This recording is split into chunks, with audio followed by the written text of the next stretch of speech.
It started early March 2020. It was a patient that had returned from a trip out of state. And at that time, the test had to be sent out. At that time, the test would take minimum 5 to 7 days.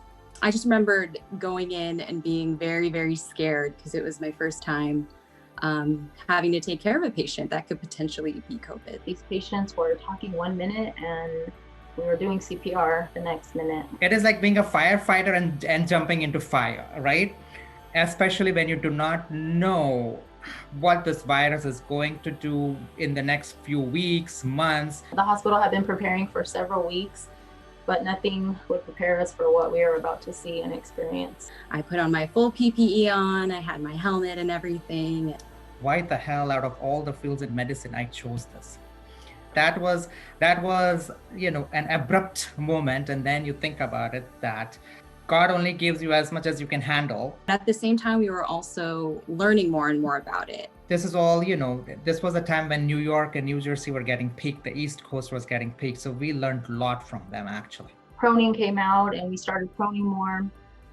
We really could see a difference, and we turn them over on their stomachs. And after, a little while, their stats would come up, and that was a victory for us. We have improved in terms of our knowledge of the virus. So we have improved in terms of how to use the PPE. We have improved in terms of how to acquire and stock the PPE. Personally, this has been difficult for me as a supervisor, as a frontline caregiver sometimes. I worry about my team a lot.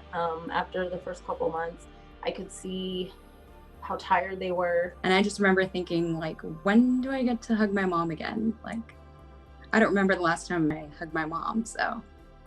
But I know it's for the better. As a human being, I'm still a social animal. I still need my wife, I still need my kids, I still need my parents. And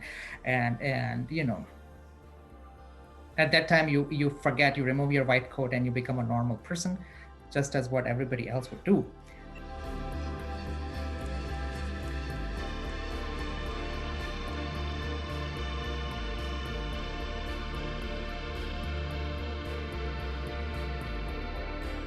We went down to the emergency room. At that time, they said, your wife can't come in with you. I said goodbye to my wife, went in, laid on the gurney, and next thing I know, we were going up in the elevator. I don't have a lot of recollection of it during those next 4 days. On March 26th, the doctor told me I had pneumonia and that they were moving me to ICU. And I texted my wife that I was scared. And that's the day I went into coma. And I didn't wake up till June 12th, 79 days later. I think I had it easier than my wife.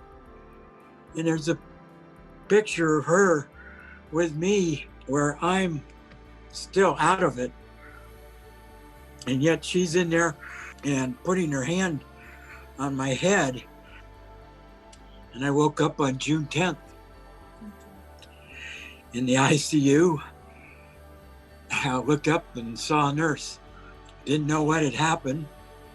I got out of the hospital July 10th.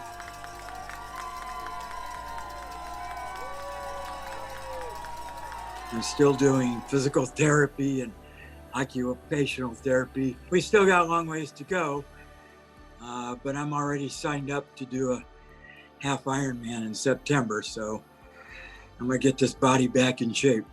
For those who took care of me, gosh, I wish I could give every one of you a big hug. That's one of the hard things about all this, is I can't see those people because of the restrictions. But I can't thank them enough. To all the caregivers, please just keep doing what you're doing.